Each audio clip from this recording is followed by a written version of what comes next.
Why is drag so important in F1 aero design? Imagine driving a car that fights against the air itself every time you hit the throttle. That's what drag is doing to a Formula One car. It's the resistance the car faces as it pushes through the air. The faster you go, the more drag you encounter. Managing this force is a big part of how teams make their cars faster and more efficient on race day.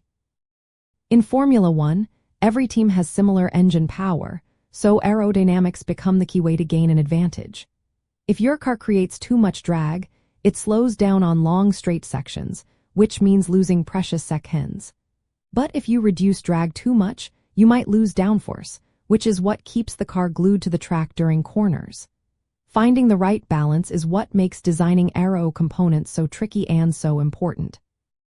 The main sources of drag are air friction against the car's surfaces and the shape of the car disrupting airflow. Engineers design wings, bodywork, and diffusers to generate downforce, which pushes the car onto the track for better grip. But these parts also create drag. So, the challenge is to make aero parts that produce enough downforce without adding unnecessary resistance. For example, front and rear wings are shaped and angled precisely to optimize this balance. The rear wing is great at creating downforce but also adds a lot of drag. To help with this, teams use systems like the drag reduction system, which opens a flap on the rear wing to temporarily reduce drag on straights.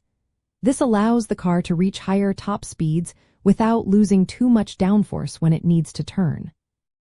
Another factor is airflow behind the car, called wake. Turbulent wake increases drag and can slow down trailing cars.